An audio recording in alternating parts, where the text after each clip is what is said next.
Hello friends, this is Saar Kashyap and welcome back to Parcham. I hope you all are well. I hope you all are putting 100% efforts for your exam. Last class में हमने fiscal policy topic start कर दिया था. Fiscal policy के MCQs discuss किए थे. आज उसी टॉपिक को हम कंटिन्यू करेंगे. So without any delay start करते हैं हम अपनी आज की class. Before that let me remind you कि अगर आप आरआरबी, एनटीपीसी, ग्रुप डी या फिर एसएससी की प्रिपरेशन कर रहे हैं, so you all are welcome to Parcham app. In Parcham app, we have created a comprehensive general awareness course for you all people in which we cover static GK, polity, history, geography, economics as well as science. So whosoever feels to be interested can check it on Parcham app. Start करते हैं हम अपना आज का session. सबसे पहले देखते हैं previous day question. So previous day question क्या था? What is the duration of a financial year, यानी कि एक वित्तीय वर्ष की अवधि क्या है? Option A October 1 to September 30, option B April 1 to March 30, option C January 1 to December 30 and option D none of the above. So what's the correct answer? इसका करेक्ट आंसर था option B April 1 to March 30 and most of the लोगों ने इसका सही answer दिया था. So congratulation to all those people जिन्होंने सही आंसर कमेंट किया था या फिर जिन्हें इसका आंसर बनता था. ठीक है, सो स्टार्ट करते हैं हम अपने आज के क्वेश्चंस के साथ. क्वेश्चन नंबर 1 है, consider the following statements about fiscal policy. पहला, it is set up by central bank, यानी जो फिस्कल पॉलिसी होती है वो सेंट्रल बैंक बनाती है. Second, it aims to keep inflation between 2% to 6%. जो फिस्कल पॉलिसी का एम होता है वो क्या होता है कि इन्फ्लेशन को 2 से 6% के बीच में रखना. अब इन दोनों में से करेक्ट स्टेटमेंट्स कौन से हैं फिस्कल पॉलिसी के रिगार्ड में? Option A 1 only, B 2 only, C both 1 and 2, D neither 1 nor 2. The correct answer is option D neither 1 nor 2. यहाँ दोनों के दोनों स्टेटमेंट हमारे गलत हैं, क्योंकि जो फिस्कल पॉलिसी है वो सेंट्रल बैंक नहीं बनाती. वो कौन बनाती है? Ministry of finance. And fiscal policy का कोई टारगेट नहीं होता. एंड ये जो इन्फ्लेशन वाली बात है ना कि 2 से 6% के बीच में इन्फ्लेशन को रखना है, ये टारगेट होता है मॉनेटरी पॉलिसी का, ना कि फिस्कल पॉलिसी का. So option D neither 1 nor 2 would be our correct answer. Question number 2, railway budget was separated from general budget on recommendations of option A Lee Commission, B Hilton Young Commission, C Maclay Committee, D Ackworth Committee. तो देखो जो budget वाला system है ना वो India में आया Britishers के साथ. पहले क्या होता था कि बजट जो है रेलवे बजट और जनरल बजट एक साथ आता था, बट ब्रिटिशर्स ने रेलवे बजट को जनरल बजट से अलग कर दिया था. तो किस कमेटी की रिकमेंडेशंस पे रेलवे बजट को जनरल बजट से अलग किया गया था? Option A Lee commission, B Hilton Young commission, C Macaulay committee, D Acworth committee. थोड़ा बहुत फैक्चुअल सा क्वेश्चन है, सो देखते हैं आपसे बनता है कि नहीं इसका आंसर.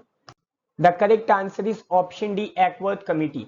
सो एक्वर्थ कमिटी के रिकमेंडेशन पर रेलवे बजट को जनरल बजट से अलग किया गया था, सेपरेट किया गया था. But it's worth to note कि 2014 में वापस से रेलवे बजट को जनरल बजट में मिला दिया गया on the recommendations of NITI Aayog committee. तो ये सारे फैक्ट्स, ये सारे कॉन्सेप्ट्स आपको क्लियर होने चाहिए. ये बजट की रिगार्ड में थोड़ी बहुत हिस्ट्री है जो आपको पता होनी चाहिए. जैसे कि इंडिया का पहला बजट किसने पेश किया था? जेम्स विल्सन ने. कब? 1860 में. एंड इंडिपेंडेंट इंडिया का पहला बजट किसने पेश किया था? आर के शनमुखम शेट्टी ने. एंड रेलवे बजट को जनरल बजट से सेपरेट किया गया था 1921 में एक्वर्थ कमेटी की रिकमेंडेशन पर. एंड रेलवे बजट वापस जनरल बजट में मर्ज कर दिया गया था 2016 में on the recommendation of NITI Aayog committee. मैंने इससे पहले 2014 बोल दिया था, I am sorry for that. 2016 में वापस रेलवे बजट मर्ज हुआ था जनरल बजट से. ठीक है ना. Question number 3, who holds contingency fund of India. तो देखो बजट से रिलेटेड 3 फंड्स होते हैं, consolidated fund of India, public account of India and contingency fund of India. So यहां पूछा जा रहा है कि कंटिजेंसी फंड ऑफ इंडिया को होल्ड कौन करता है? Option A president of India, B vice president, C finance minister, D finance secretary. The correct answer is option D finance secretary. So जो हमारा कंटिजेंसी फंड ऑफ इंडिया होता है जिसकी बात की जाती है आर्टिकल 267 में, उसको होल्ड करता है finance secretary, but on the behalf of president of India. So ये सारी कॉन्सेप्चुअल क्लियरिटी आपके मन में होनी चाहिए. ये कंटिजेंसी फंड ऑफ इंडिया से रिलेटेड कुछ फैक्ट्स हैं, कुछ इंफॉर्मेशन है, चलिए इन्हें देखते हैं. जैसे कंटिजेंसी फंड ऑफ इंडिया की बात होती है आर्टिकल 267 में, कॉन्स्टिट्यूशन ने पार्लियामेंट को ऑथोराइज किया था कि वो एक ऐसा फंड बना सकती है एंड देयरफॉर पार्लियामेंट ने contingency fund of India act 1950 के थ्रू ऐसा फंड बनाया। इसमें जो पैसा होता है वो टाइम टू टाइम लॉ के अकॉर्डिंग भेजा जाता है। पार्लियामेंट जो लॉ बनाएगी उस लॉ के अकॉर्डिंग इसमें पैसे भेजे जाते हैं। इसको होल्ड कौन करता है? Finance secretary on behalf of the president.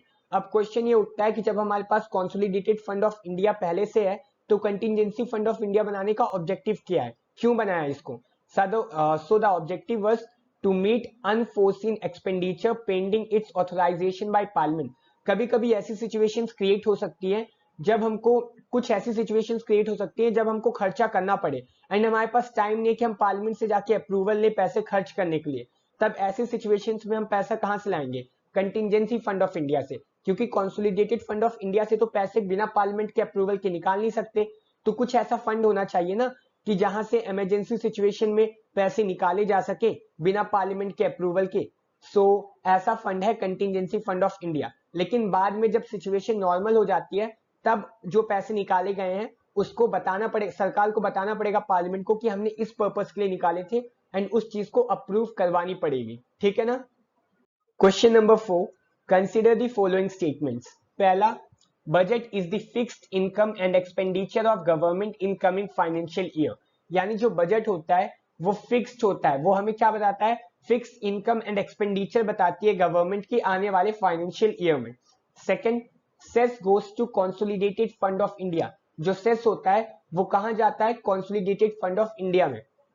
अब यहाँ करेक्ट स्टेटमेंट्स क्या है? Option A 1 only, B 2 only, C both 1 and 2, D neither 1 nor 2। The correct answer is option B 2 only. पहला स्टेटमेंट हमारा गलत है, यहाँ एक वर्ड गलत था। कौन सा वर्ड?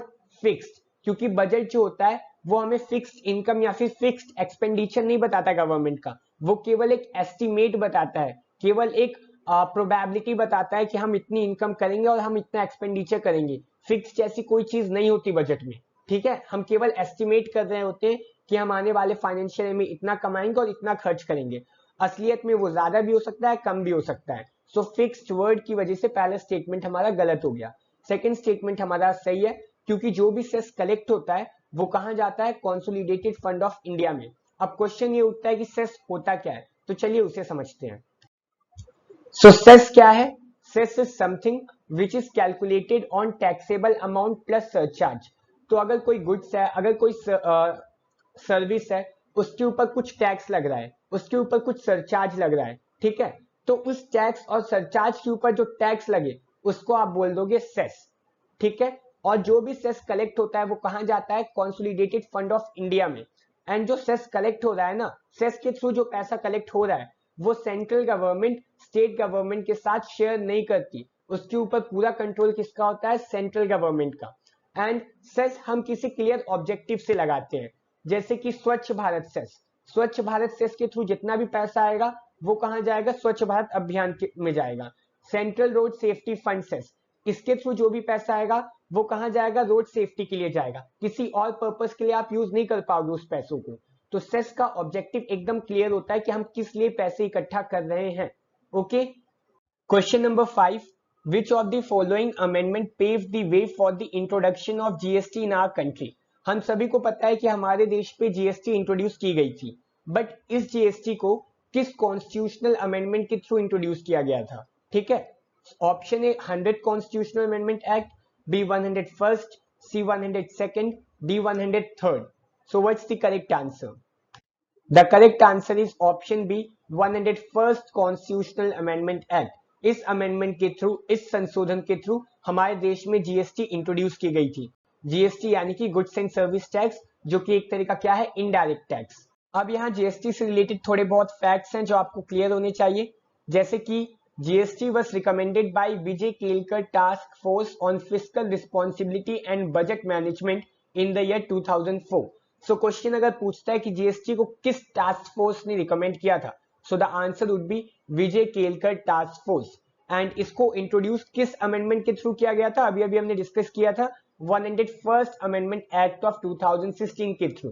एंड क्योंकि जीएसटी का जो एक्ट है वो फाइनली जो है प्रेसिडेंट के सिग्नेचर उसको 1 जुलाई को मिले थे, देयरफॉर जो central board of exercise and custom है वो 1 जुलाई को जीएसटी डे सेलिब्रेट करता है।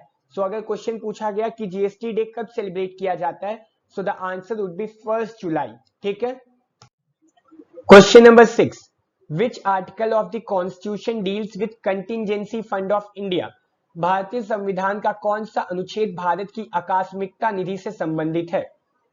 Option A 265, B 266, C 267, D 268। So किस अनुच्छेद में कंटिजेंसी फंड ऑफ इंडिया की बात होती है? The correct answer is option C 267। So contingency fund of India is dealt in article 267। इसको हमने डिस्कस भी किया था अभी कुछ मिनट पहले, है ना।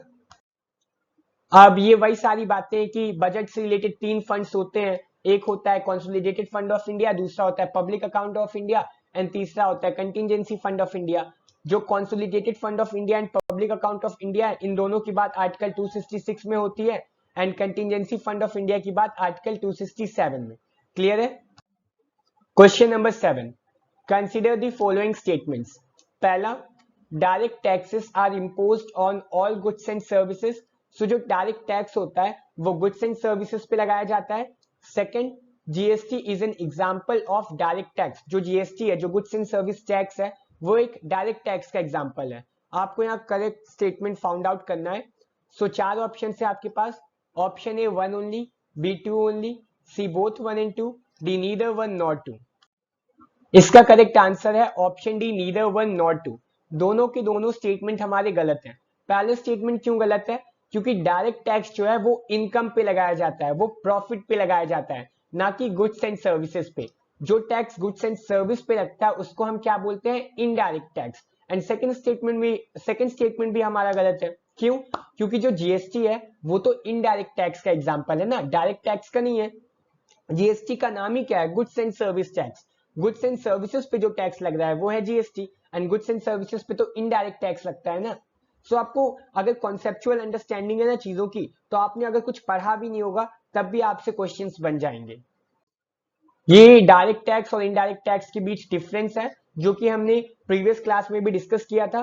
सो जिन्होंने उस क्लास को नहीं देखी है, उस सेशन को नहीं देखा है, सो डू वॉच इट, ताकि आपके मन में जो direct tax and indirect tax के रिगार्ड में कुछ भी कंफ्यूजन है तो वो क्लियर हो जाए। ठीक है। Question number 8, Who among the following has the authority to issue GST identification number? So GST IN यानी कि GST identification number होता है, उसको इशू कौन करता है? Option A SEBI, B central board of indirect taxes and customs, C GST council, D department of expenditure ministry of finance. तो कौन जीएसटी आइडेंटिफिकेशन नंबर इशू करता है? इसका करेक्ट आंसर है option B central board of indirect taxes and customs. ठीक है। GST I N number कौन issue करता है? Central board of indirect taxes and customs. And GST I N number में कितने डिजिट्स होते हैं? 15 डिजिट्स होते हैं। सो ये सारी फैक्ट्स आपको क्लियर होने चाहिए। ये वही चीज है कि जीएसटी आईएन का फुल फॉर्म क्या है? Goods and services tax identification number. इसको इशू कौन करता है? Central board of indirect taxes and custom. इसमें 15 डिजिट्स होते हैं। पहले 2 डिजिट जो होते हैं वो स्टेट को रिप्रेजेंट करते हैं, वो स्टेट कोड को रिप्रेजेंट करते हैं। आगे जो 10 डिजिट होते हैं वो इंडिविजुअल का पैन नंबर होता है, एंड लास्ट के 3 डिजिट कैरेक्टर्स होते हैं जो कुछ भी हो सकते हैं। ठीक है। Question number 9, consider the following statements about CFI. यहां सीएफआई से मतलब है कंसोलिडेटेड फंड ऑफ इंडिया। क्या? Consolidated fund of India. पहला स्टेटमेंट क्या है? The objective of it is to meet unforeseen expenditure. उसको इसलिए बनाया जाता है ताकि किसी इमरजेंसी सिचुएशंस में एक्सपेंडिचर करने के लिए, ऐसी किसी खर्चे के लिए जिसकी हमने कभी सोचा भी नहीं था। ठीक है। Second, it is mentioned in article 268। इसका जो मेंशन है, इसका जो उल्लेख है वो अनुच्छेद 268 में किया गया है। कौन सा स्टेटमेंट यहाँ करेक्ट है? Option A 1 only, B 2 only, C both 1 and 2, D neither 1 nor 2। The correct answer is option D neither 1 nor 2। पहले स्टेटमेंट एंड दूसरा स्टेटमेंट दोनों हमारे गलत हैं, क्योंकि जो कंसोलिडेटेड फंड ऑफ इंडिया है उसकी बात की जाती है आर्टिकल 266 में। सो दूसरा स्टेटमेंट गलत है, एंड पहला स्टेटमेंट भी गलत है क्योंकि अनफोर्सीन एक्सपेंडिचर के लिए हमने बनाया है कंटिजेंसी फंड ऑफ इंडिया। क्या बनाया है? Contingency fund of India. And जो कंसोलिडेटेड फंड ऑफ इंडिया होता है वो तो नॉर्मल एक्सपेंडिचर के लिए, जो डे टू डे एक्सपेंडिचर होता है उनके लिए बनाया गया है। ठीक है। अब यहाँ कंसोलिडेटेड फंड ऑफ इंडिया के रिगार्ड में कुछ फैक्ट्स दिए हुए हैं, कुछ इंफॉर्मेशन दी हुई है, उन्हें पढ़ लेते हैं। जैसे कि all the legally authorized payments on behalf of the government of India are made out of this fund. No money out of this fund can be appropriated except in accordance with a parliamentary law. यानी कि consolidated fund of India से आप 1 रुपए भी नहीं निकाल सकते बिना पार्लियामेंट के अप्रूवल के। ये सारी बातें कहां लिखी है? आर्टिकल 114 में। But consolidated fund of India का मेंशन कहां है? आर्टिकल 266 पे। चीजें क्लियर है? Question number 10, what is the closest term related to the budget in the Indian constitution? जो हमारा भारतीय संविधान है उसमें बजट से संबंधित निकटतम शब्द क्या है? Option A annual expenditure statement, B annual financial statement, C annual grant statement, D annual receipt statement. हम सभी को पता है कि बजट वर्ड का मेंशन कॉन्स्टिट्यूशन में एक बार भी नहीं किया गया है, तो बजट से रिलेटेड सबसे क्लोजेस्ट टर्म कौन सा है ये आपसे पूछा जा रहा है। The correct answer is option B annual financial statement. ये चीज आपको क्लियर होनी चाहिए कि annual financial statement is the closest term related to budget in the Indian constitution. ये थोड़ी बहुत चीजें उनको देख लेते हैं। जैसे कि जो बजट वर्ड है वो ओल्ड फ्रेंच वर्ड बुगेट से लिया गया है, जिसका मतलब है small leather purse. Budget word का मेंशन हमारे कॉन्स्टिट्यूशन में कहीं नहीं किया गया है। एंड जो क्लोजेस्ट टर्म जिससे आप बजट को रिलेट कर सकते हो वो क्या है? एनुअल फाइनेंशियल स्टेटमेंट, जिसका मेंशन किया गया है आर्टिकल 112 में। एंड बजट को प्रिपेयर कौन करता है? Budget is prepared by the department of economic affairs. Expenditure नहीं, department of economic affairs, ministry of finance. ठीक है। Question number 11, choose the correct pair. एक साइड में हमारे railway, ordnance factory, post and telegraph, all India radio. On the other side we have ministry of information and broadcasting, ministry of railways, ministry of communication, ministry of defence. अब आपको यहाँ correct pair choose करना है कि railways किसके under काम करता है, ऑल इंडिया रेडियो किसके अंडर काम करता है। So I am giving you about 10 seconds, just look at it and found out the correct pair, found out the correct match.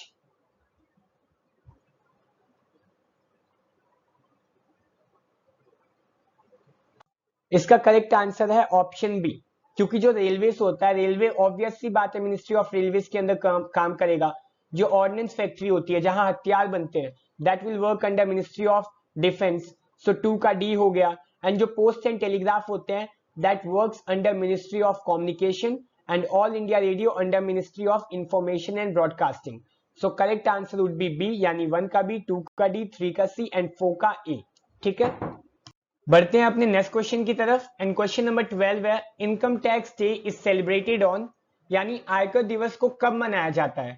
जैसे इंडिपेंडेंस डे 15 अगस्त को सेलिब्रेट करते हैं, रिपब्लिक डे 26 जनवरी को celebrate करते हैं, एंड हमने अभी पढ़ा कि जीएसटी डे 1 जुलाई को सेलिब्रेट करते हैं। तो इनकम टैक्स डे कब सेलिब्रेट किया जाता है? Option A 1 August, B 24 July, C 11 February, D 1 December. The correct answer is option B 24 July. So ये वाले फैक्ट्स आपको क्लियर होने चाहिए, क्योंकि ये एक इंपॉर्टेंट चीज है कि हमें ये पता होना चाहिए कि इनकम टैक्स डे सेलिब्रेट कब किया जाता है। ठीक है ना। एंड ये इनकम टैक्स से रिलेटेड थोड़े बहुत फैक्ट्स हैं, उन्हें देखते हैं। जैसे कि इनकम टैक्स होता क्या है? It is a direct tax that a government levies on the income of its citizens. यानी कि एक ऐसा डायरेक्ट टैक्स होता है जो गवर्नमेंट सिटीजंस की इनकम के ऊपर लगाती है। एंड इनकम टैक्स को इंट्रोड्यूस किसने किया था? जेम्स विल्सन ने 24 जुलाई 1860 को। एंड इसी कारण हम इनकम टैक्स डे सेलिब्रेट करते हैं 24 जुलाई को। Question number 13, which of following is not a component of revenue receipt? यानी इन चारों में से क्या रेवेन्यू रिसीप्ट का एक कंपोनेंट नहीं है? Option A market borrowings including special bond, B external loans raised by central government from abroad, C provident fund, D all of the above. So इन चारों में से क्या एक कंपोनेंट नहीं है रेवेन्यू रिसीप्ट का? The correct answer is option D all of the above. यानी कि ये तीनों के तीनों ही रेवेन्यू रिसीप्ट के कंपोनेंट नहीं है। अगर ये रेवेन्यू रिसीप्ट के कंपोनेंट नहीं है तो किसके कंपोनेंट है? कैपिटल रिसीप्ट के, क्योंकि हमें पता है बजट में रिसीप्ट 2 तरीके के होते हैं, एक होता है रेवेन्यू रिसीप्ट एंड दूसरा होता है capital receipt. So correct answer would be option D all of the above. ठीक है। Question number 14, what is the name of the programme for development of border villages with sparse population? यानी जो विरल आबादी वाले सीमावर्ती गांवों के विकास के लिए कार्यक्रम का नाम क्या है? इस साल का जो बजट आया था उसमें फाइनेंस मिनिस्टर श्री निर्मला सीतारमन ने कहा कि जो बॉर्डर विलेजेस है, हमें प्राइमरली नॉर्दर्न बॉर्डर्स में जो विलेजेस हैं उनमें हम डेवलपमेंट करेंगे और उसके लिए एक प्रोग्राम लॉन्च किया। उस प्रोग्राम का नाम क्या है? Option A international villages programme, B urban villages programme, C vibrant villages programme, D rural villages programme. So इसका करेक्ट आंसर है option C vibrant villages programme. Vibrant villages programme को अगर थोड़ा बहुत डिटेल में देखें तो वो क्या करता है? The programme aims to improve infrastructure in villages along India's border with China. तो देखो, हमें पता है कि इंडिया और चाइना के रिलेशंस कुछ खास नहीं है, कुछ अच्छे नहीं है, क्लैशेस होते रहते हैं बॉर्डर्स पे, जैसे कि रिसेंटली अभी गलवान में हुआ था। तो चाइना ने किया क्या है कि अपने बॉर्डर के साइड में इंफ्रास्ट्रक्चर को बहुत ज्यादा डेवलप कर लिया, बहुत ज्यादा हाईटेक कर लिया है, बट इंडिया के साइड में आज भी बॉर्डर उतना ज्यादा वेल डेवलप नहीं है। एंड इन केस इंडिया और चाइना के बीच अगर वॉर होती है तो चाइना को बहुत ज्यादा एज मिलेगी इंडिया के ऊपर, एंड ये जो इंफ्रास्ट्रक्चर है वो उसको बहुत ज्यादा हेल्प करेगा। एंड देयरफॉर इंडिया ने ऐसा लॉन्ग विजन, ये प्लान बनाया है कि अब हम भी अपने बॉर्डर्स में इंफ्रास्ट्रक्चर को डेवलप करेंगे, इंप्रूव करेंगे, ठीक है। तो उस लॉन्ग विजन का एक पार्ट है वाइब्रेंट विलेजेस प्रोग्राम, एंड इस प्रोग्राम के अंदर इंफ्रास्ट्रक्चर बिल्ड किया जाएगा उत्तराखंड, हिमाचल प्रदेश और अरुणाचल प्रदेश में, and residential and tourist centres भी कंस्ट्रक्ट किए जाएंगे। एंड ये जो प्रोग्राम है it will provide improvement in road connectivity and development of decentralised renewable energy source, ठीक है।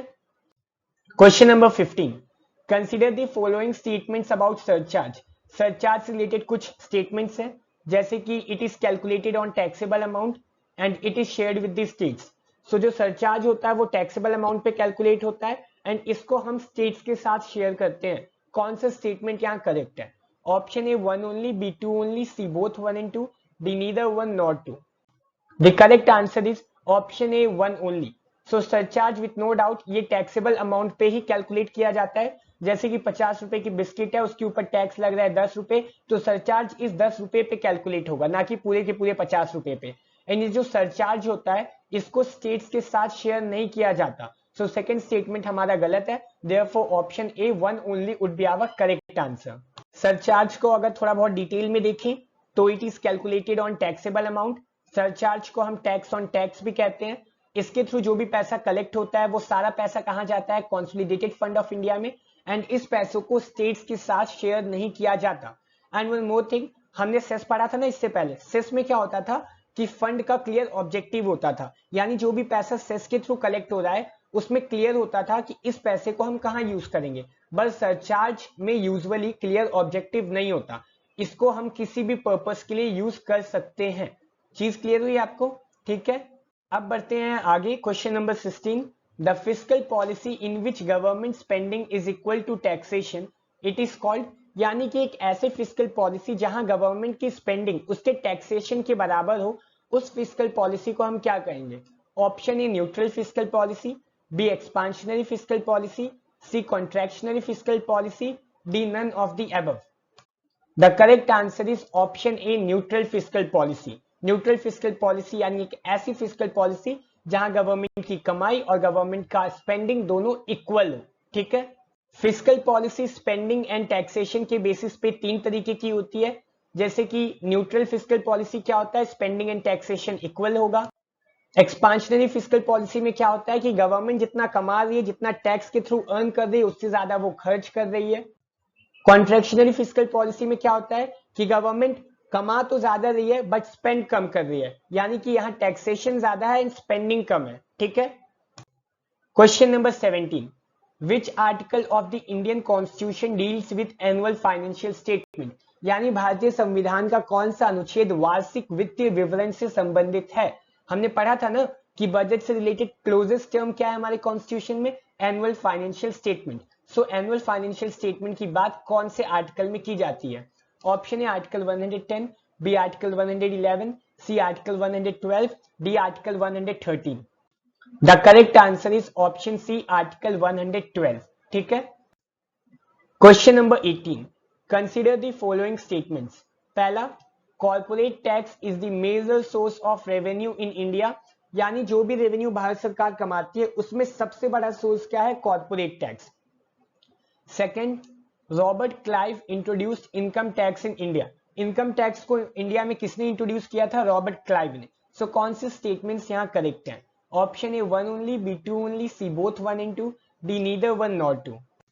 The correct answer is option A 1 only. पहला स्टेटमेंट हमारा बिल्कुल सही है, क्योंकि जो भारत सरकार होती है वो ज्यादातर अपनी कमाई कहां से कर रही होती है? कॉर्पोरेट टैक्स से। एंड दूसरा स्टेटमेंट हमारा गलत है, क्योंकि इनकम टैक्स इंडिया में इंट्रोड्यूस किया था जेम्स विल्सन ने 24 जुलाई 1860 को, एंड ना कि रॉबर्ट क्लाइव ने। So second statement is wrong. So correct answer is option A 1 only.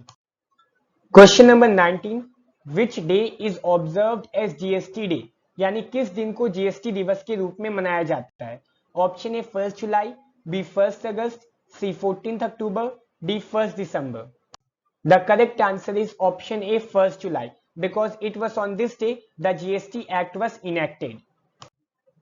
And GST day किसने अनाउंस किया था, किसने डिक्लेयर किया था? Central board of exercise and custom ने। ठीक है। Question number 20, consider the following statements. पहला स्टेटमेंट है GST is levied at every step in the production process, यानी जो जीएसटी होता है उसको प्रोडक्शन प्रोसेस के हर एक स्टेप पे लिवाई किया जाता है। Second, it is levied on consumption of goods and services, इसको गुड्स एंड सर्विसेज के कंजम्पशन पे लगाया जाता है। सो कौन से स्टेटमेंट्स यहाँ करेक्ट है? Option A 1 only, B 2 only, C both 1 and 2, D neither 1 not 2। The correct answer is option C both 1 and 2। यहाँ दोनों के दोनों स्टेटमेंट हमारे बिल्कुल ही सही है। क्वेश्चन नंबर 21 एंड आज का last question, who presented India's first budget? So India का पहला बजट किसने पेश किया था? Option A Lord Macaulay, B Lord Ripon, C James Wilson, and D A O Hume. So इसका आंसर हमने अपने क्लास में डिस्कस कर लिया था। सो लेट्स सी कि आपको वो चीज याद है कि नहीं, एंड अगर आपको आंसर याद है तो डू कमेंट योर आंसर। सो इस तरीके से खत्म होती है हमारी आज की क्लास। मिलते हैं नेक्स्ट क्लास में। नेक्स्ट क्लास में हम फाइनेंशियल मार्केट यानी कि स्टॉक एक्सचेंजेस, सेबी, बीएसई, इन सब चीजों के बारे में डिस्कस करेंगे। एंड सो मिलते हैं नेक्स्ट क्लास में। इस टॉपिक को प्रिपेयर कर लेना। Till then bye bye, have a good day, thanks.